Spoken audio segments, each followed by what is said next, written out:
Hello viewers, আপনাদের অনেক অনেক ধন্যবাদ আমার Bangla top take pro YouTube চ্যানেলে।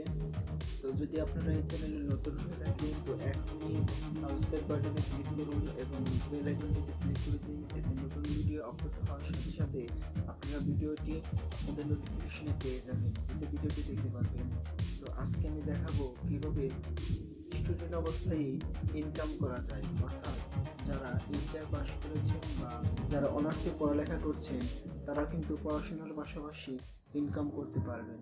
ইনকাম করার জন্য আপনাদের একটি কম্পিউটার থাকলে ভালো হয় এবং এতে আপনারা বিভিন্ন ধরনের স্কুল কলেজে প্রশ্ন বা বিভিন্ন ধরনের যে গ্রাফিক্স ডিজাইনের কাজগুলো আছে এই সংক্ষিপ্ত 3 মাস বা 6 মাসের কোর্সগুলো বা ইউটিউবে আপনারা ভিডিওগুলো দেখার মাধ্যমেও কাজগুলো শিখতে পারবেন এবং এই ভিডিওগুলো আপনারা দেখে দেখে কাজ শিখে এবং ইনকাম করতে পারবেন।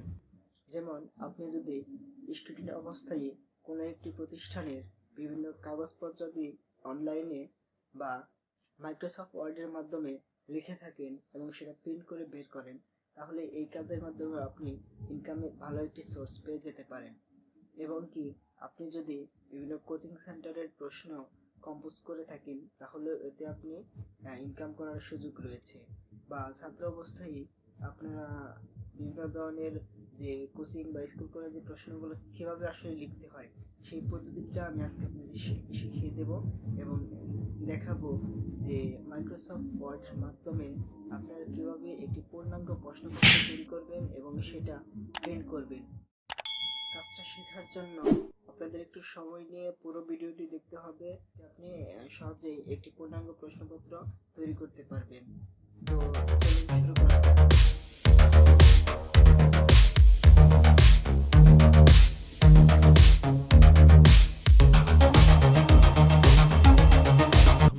আপনার কম্পিউটারের স্টার্ট বাটনে ক্লিক করে অল প্রোগ্রামসে যাবেন এবং সেখানে গিয়ে দেখবেন লেখা আছে মাইক্রোসফট ওয়ার্ড। আমারটা হচ্ছে মাইক্রোসফট ওয়ার্ড 10। তো এটা অন হচ্ছে, তো এটা ওপেন হয়েছে।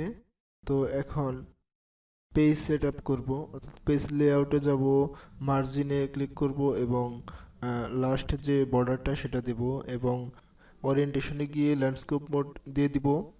প্রশ্নটা 2 পেজে হবে। তারপর সাইজে যাব, সাইজে গিয়ে A4 ক্লিক করে দেব। তারপর কলামটা 2টা হবে, অর্থাৎ 2 কলামের মধ্যে লেখা হবে। এখন ফন্টটা চেঞ্জ করে নেব, যেহেতু অপর দিয়ে লিখবো তাই ফন্টটা দিব সুতনি OMG। ওকে, এখন ফন্টের আকৃতিটা বাড়িয়ে নেব। ফন্টের আকৃতি করে দিলাম 20। তো আমি এখানে লিখলাম কোচিংয়ের নাম লিখেছি এবং এটা সাধারণত মাসিক পরীক্ষার জন্য লিখেছি আমি। তো এটা দ্বিতীয় শ্রেণীর প্রশ্ন এবং এটাতে সময়, তারিখ এবং পূর্ণমান সব কিছু লেখা থাকে। তো এখন এখানে লিখছি গণিত 25, অর্থাৎ প্রত্যেকটা সাবজেক্টের জন্য আলাদা আলাদা করে পরীক্ষা জন্য এখানে প্রশ্নগুলো লেখা হয়ে থাকে। তো গণিত লেখাটা আন্ডারলাইন করার জন্য এর মতো আছে সেটাই ক্লিক করব এবং ডাবল দাগ বা সিঙ্গেল দাগ আপনার ইচ্ছা অনুযায়ী যেটা খুশি সেটা দিতে পারবেন। তো আমি এটা একটু ঝুম করে নিলাম দেখার জন্য। তো 1 নম্বর প্রশ্নের মধ্যে আন্ডারলাইন চলে এসেছে, আন্ডারলাইন অফ করে দিলাম ওখান থেকে। তো এখানে লিখছি আমি অব্র দিয়ে, যেহেতু আমরা মোবাইলে সবসময়ই লিখে থাকি, মোবাইলের মধ্যে যেমন করে লেখা হয় ঠিক তেমন করে আমরা অব্রর মধ্যেও কম্পিউটারে লিখতে পারি। 5-এর ঘরের নামাতা লিখো, 2 নম্বর প্রশ্ন। তো আপনারা অব্র দিয়ে আপনার পছন্দ অনুযায়ী এই লেখাগুলো লিখে একটা পূর্ণাঙ্গ প্রশ্ন তৈরি করতে পারেন। তো প্রশ্ন তৈরি করার মাধ্যমে আপনারা ইনকাম করতে পারেন। অর্থাৎ এইগুলো কিন্তু প্রত্যেকটা প্রতিষ্ঠানের জন্য নিয়োগদান করে থাকে, অর্থাৎ এগুলা মাইক্রোসফট ওয়ার্ডে লেখার জন্য, প্রশ্নগুলো লেখার জন্য নিয়োগ দিয়ে থাকে। তো আপনি যদি এগুলো পারেন তখন এই কাজগুলো আপনি করে ইনকাম করতে পারেন। মাইক্রোসফট ওয়ার্ডের ফুল কোর্স অর্থাৎ 16 মিনিটের যে ভিডিওটি রয়েছে আমার, আপনি যদি মাইক্রোসফট ওয়ার্ডে দুর্বল হয়ে থাকেন তো আমার সেই ভিডিওটি নিচের ডিসক্রিপশন বক্সের লিঙ্কে গিয়ে দেখে আসতে পারেন। মাত্র 16 মিনিটে মাইক্রোসফট ওয়ার্ডের ফুল কোর্স, তো সেই ভিডিওটি দেখতে পারেন। তো আমি এখানে গণিত 25 নম্বরে যেহেতু সেটা লিখছি, 1 2 3 নাম্বার লিখছি। এখন যোগ করো। সাধারণত আমাদের কিবোর্ডের মধ্যে যোগ, সমান সমান, বিয়োগ, এই যে কতগুলো চিহ্নগুলো রয়েছে সেই চিহ্নগুলো কিন্তু আমাদের কিবোর্ডের মধ্যে দেওয়াই থাকে। তো আপনারা আপনাদের যে কোনো কিবোর্ড দিয়ে এগুলো লিখতে পারেন। আমি A4 টেক কিবোর্ড দিয়ে লিখছি।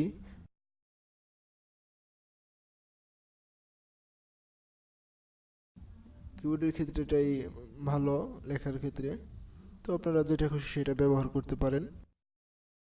নাম্বারটা দেওয়ার পর সংখ্যা লিখবেন, সংখ্যা লিখে যোগ চিহ্ন বা বিয়োগ চিহ্ন দিয়ে আবার পুনরায় সংখ্যা লিখে সমান সমানে ক্লিক করবেন। তো গণিতের পরে এখন লিখব ইংরেজি। ইংরেজিও 25-এ। তো পুনরায় লেখাটিকে আন্ডারলাইন করার জন্য ইউ বাটনে ক্লিক করব এবং ডাবল দাগ যেটা আছে সেটাই আমি ক্লিক করতেছি। আপনারা সিঙ্গেল দাগও দিতে পারেন। আমি এখান থেকে ইংরেজি যে প্রশ্নগুলো আছে সেগুলো লিখলাম। তো লেখার পরে এগুলো সাইজ দিয়ে দিলাম 16। এবং এখানে দেখেন যে দুইটা শব্দ অর্থ একটু বেশি নাম্বারের দিকে চলে এসেছে। তো এটা স্পেস দিয়ে আমি একটু এদিকে সরিয়ে দিলাম, এতে প্রশ্নটা দেখতে একটু ভালো দেখাবে। এখন সম্পূর্ণটা মার্ক করে এটার সাইজ, যে সাইজটা আছে অর্থাৎ নিচের দিকে যে স্পেসিংয়ের যে সাইজটা সেটা একটু কমিয়ে দিলাম এবং লাইন স্পেসিং দিয়ে দিলাম। এতে কোনো লাইনের মধ্যে ফাঁকা থাকবে না। এর পরবর্তীতে গণিত, ইংরেজি, বাংলা, বাংলা সাবজেক্ট লিখতেছি। এখানে বাংলা সাবজেক্টে যে প্রশ্নগুলো আছে সেগুলো লিখলাম। যেহেতু প্রশ্নটা দুই পাশে একই হবে, তো সম্পূর্ণ প্রশ্ন লেখার পরে আপনি সম্পূর্ণটুকু মার্ক করে সেই লেখাটা পরবর্তী যে কলাম আছে সেই কলামের মধ্যে কপি করে পেস্ট করে দিবেন। তে দুই পাশে একই প্রশ্ন হয়ে যাবে। কন্টিনিউ লিস্ট আর নিউ লিস্ট, আমি এখান থেকে নিউ লিস্টে ক্লিক করব। এতে একই রকম প্রশ্ন দুইটা হয়ে গেল। তো একটা A4 পেজে দুইটি প্রশ্ন তৈরি হয়ে গেল, যেটা একই লেখা কপি করার মাধ্যমে দুই পাশে দিয়ে দিলাম। যেটা একটা কোচিং সেন্টারের প্রশ্নের ধরনটা আমি এখানে দেখিয়ে দিলাম। যেভাবে করলে আপনারা মাইক্রোসফট ওয়ার্ডের মাধ্যমে ইনকাম করতে পারবেন কাজগুলো করে। তো আমি এখন এটা সেভ করব। সেভ করার জন্য সেভ অ্যাসে যাব এবং আপনি সেভ অ্যাস টাইপ যে কোনো টাইপে সেভ করতে পারেন। আমি এটা PDF ফাইলে সেভ করব। ওকে। তো আপনারা নাম দিয়ে এটা সেভে ক্লিক করবেন এবং লোকেশনটা সেভ করে দিবেন। তো সেভিং হচ্ছে, সেভ হয়ে গেছে। তো জুম করে দেখা যাক কীরকম। তো প্রশ্নটা খুবই সুন্দর হয়েছে। এভাবে যদি প্রশ্নটা করতে চান তো আপনারা প্রশ্ন করে ইনকাম করতে পারেন। আমি করছি, আপনারাও করতে পারবেন। তো দরকার হলো আপনাদের মাইক্রোসফট ওয়ার্ড ভালোভাবে শেখা। তো এটা যদি আপনি প্রিন্ট করতে চান তো অ্যাডোব রিডার ইনস্টল করতে হবে। অ্যাডোব রিডার ইনস্টল করার পর এটা প্রিন্ট অপশানে যাবেন বা কন্ট্রোল P-তে ক্লিক করবেন। তো এখান থেকে আপনারা ফিটে ক্লিক করে দিবেন এবং আপনারা এখান থেকে চাইলে যে কয় কপি হোক, 1 কপি 2 কপি, আপনারা 1000 কপির কম করে করতে পারবেন, অর্থাৎ 999 কপি একেবারে করতে পারবেন, তারপরে আর করতে পারবেন না। তো আমি এটা ল্যান্ডস্কেপ মোড দিয়ে দিলাম। তো এটা এখন প্রিন্টের জন্য রেডি, প্রিন্ট। তো আমার আসলে প্রিন্টারটা এখানে কানেক্ট নেই, তার জন্য প্রিন্ট হলো না। তো ভিডিওটিতে অবশ্যই লাইক কমেন্টের মাধ্যমে জানাবেন যে কেমন হয়েছে। ভিডিওটি দেখার জন্য সবাইকে ধন্যবাদ এবং অবশ্যই সাবস্ক্রাইব করবেন চ্যানেলটি।